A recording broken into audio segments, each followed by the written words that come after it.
Salut, j'espère que tu vas bien aujourd'hui. Je suis, je suis chaud de partager un truc aujourd'hui par rapport à l'éducation et pas l'éducation nationale, l'éducation céleste.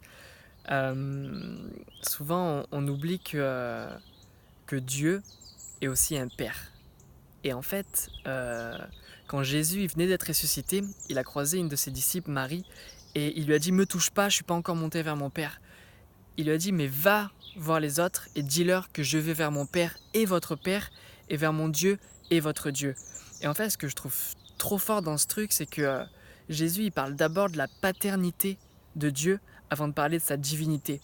Il dit: «Oui, Dieu est mon Père et il est aussi votre Père». Et en faisant ça, il nous inclut dans la famille de Dieu. Et c'est l'une des choses pour laquelle Jésus s'est fait tuer, c'est parce qu'il a proclamé que Dieu était son Père. Et, euh, et en fait, je veux juste dire que grâce à Jésus, aujourd'hui, Dieu est mon papa aussi. Et quand je prie souvent, je dis papa Dieu, papa. Et pour certains, ils vont se dire ouais, c'est peut-être trop intime ou c'est peut-être trop, je sais pas, orgueilleux ou je sais pas quoi. Mais en tout cas, dans ma profonde relation que j'ai avec Dieu, c'est vraiment un papa. Et c'est pour ça que je l'appelle comme ça. Donc pour la petite histoire, moi j'ai pas eu de père en fait. Il est décédé quand j'avais 18 mois. Mais quand j'ai rencontré Dieu, il y a 5 ans à peu près, j'ai vraiment goûté à ce côté paternel en fait, à cette paternité céleste.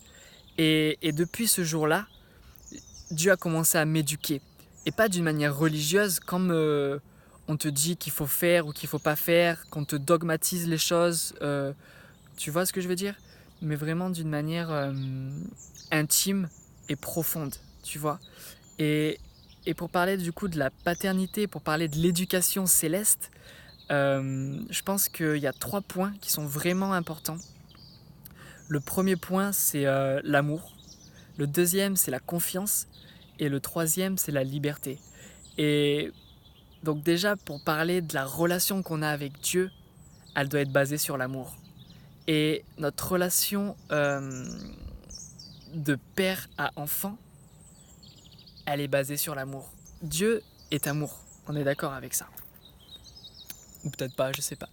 Mais en tout cas, moi je sais que Dieu est amour et que la relation que j'ai avec lui, l'éducation dans laquelle il m'éduque, c'est toujours dans l'amour. Dans l'amour, on comprend quoi? On comprend la patience, la bonté, la gentillesse, la générosité, la non... on soupçonne pas le mal. Tu vois, quand Dieu il te regarde, il est pas en train de se dire oh là là, qu'est-ce qu'il est pas beau celui-là, qu'est-ce qu'il est pas bon, tu vois, il fait n'importe quoi. Non, il voit les bonnes choses qu'il a mis en toi, il voit les choses parfaites en fait qu'il a mis en toi pour son plan parfait. Et des fois, on essaie de se caser dans un truc, tu vois, de se mouler dans quelque chose qui veut plaire aux autres ou qui veut plaire à notre mentalité, mais qui est pas vraiment nous-mêmes, tu vois. Et alors que Dieu nous a créés pour qu'on soit libre d'être qui on doit être. Donc ça, c'est vraiment important de cette relation d'amour que Paul nous dit aussi que s'il n'y a pas d'amour, ça sert à rien.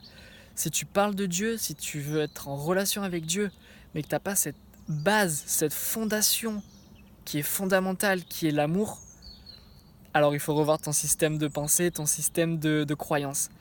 Parce que tout doit être basé sur l'amour, sinon tu vas partir vraiment de travers. Ensuite, il y a la notion de confiance. Depuis que j'ai rencontré Dieu, à chaque fois il y a cette notion de mais donne-moi les choses. Tu vois, dans la notion de confiance, c'est la notion de se confier.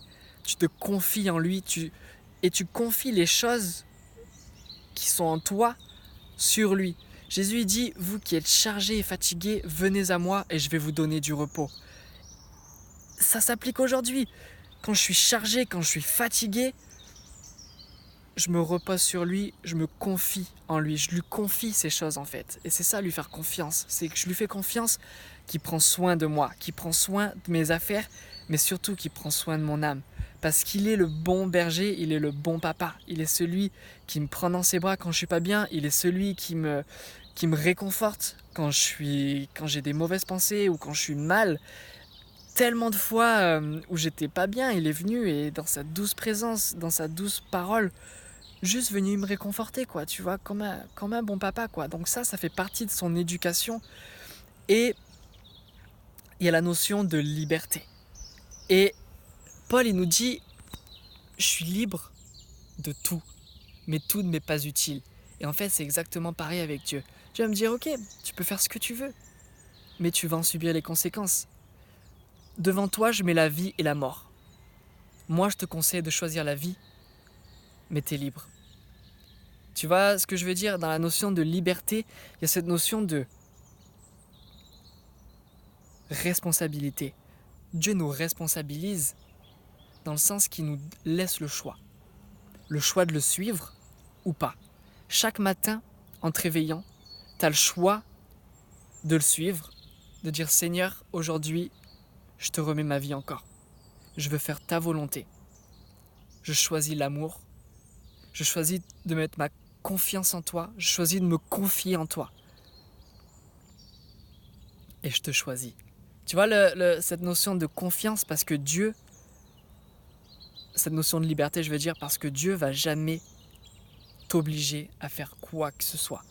Dieu va jamais te forcer, te mettre un coup de pression ou quoi que ce soit comme ça. Mais il a un plan pour ta vie, il a quelque chose de merveilleux, de glorieux pour toi, mais il va pas te forcer à le faire. La preuve, c'est que Jésus, il savait pourquoi il était venu sur la terre, c'était pour se donner contre le péché.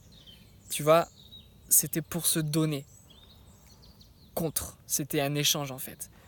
Et il a dit à Dieu, si c'est possible que cette coupe de douleur qui va venir sur moi passe loin de moi, ça serait super. Mais que ta volonté soit faite. Pas ma volonté, ta volonté. Et ça, c'est... Jésus, il est l'exemple type du Fils parfait, tu vois. Il est le Fils parfait, il est le Fils unique de Dieu dans lequel nous, on se retrouve. Et... Enfin voilà, quoi, tu vois, par rapport à tout ça, l'amour, la confiance, la liberté. Et j'apprends tellement de ça avec ma fille aussi, tu vois, je lui dis, alors ça, tu peux le faire, mais ça, si tu le fais, tu vas avoir une conséquence. Et bon, allez, c'est un bébé encore, hein, mais elle comprend déjà, c'est impressionnant. Hein. Donc c'est pour dire qu'on comprend tous cette notion de « Ouais, j'ai envie de faire un truc. J'ai envie de faire un truc, même si c'est stupide, je vais le faire. Mais je vais en subir les conséquences. » Et c'est comme ça que Dieu est avec nous. Il nous dit « Ok, ben vas-y, je te dis que ça te brûle. Mais si tu veux te brûler, ben je peux pas t'en empêcher, mon fils. Je t'aime. Ça va me faire mal au cœur, ça va me blesser de devoir te blesser. Mais je peux pas t'en empêcher. » Et voilà quoi, j'aime être éduqué par Dieu. Parce que même quand il y a des choses qui lui plaisent pas dans ma vie, il continue à dire qu'il m'aime, il continue à persévérer dans son amour avec moi, il continue même à me donner sa confiance. Parce que même si je suis un saint à qui il arrive de pécher, il me montre sa gloire, il me montre ses miracles, il me montre, enfin tu vois, toutes ces choses et il continue. Tu vois, il continue à investir sur ma vie, donc il y a une notion que sa confiance a un impact sur moi. Et aussi, il y a quelque chose de super important, c'est que Dieu va jamais te dire que tu es un mauvais garçon ou que tu es une mauvaise fille ou que ce que tu as fait là, c'était horrible ou que ci ou que ça. Non, il va toujours proclamer le meilleur sur ta vie. Il va toujours proclamer que tu es son fils bien-aimé ou sa fille bien-aimée. Il va continuer à proclamer la vérité qui est que tu es pleinement aimé, tel que tu es maintenant, que tu crois en lui ou pas. Il continue à le dire à la sphère spirituelle et à la sphère naturelle. Il le dit, je l'aime, je l'aime, je l'aime, je l'aime, je t'aime, je t'aime, je t'aime. C'est ce que j'entends le plus de mon papa Dieu quand il me parle. Je t'aime. Qu'est-ce que tu veux pas être heureux dans la vie quand tu sais que le créateur de l'univers est amoureux de toi et qu'il te le fait sentir. Sérieux, c'est pas de la bombe. Donc voilà, c'était juste une petite vidéo sur l'éducation. Et laissons-nous nous faire éduquer par son esprit. Laissons-nous nous faire éduquer par son amour, par sa confiance et par sa liberté. Voilà, c'était tout. Je vous embrasse, bisous.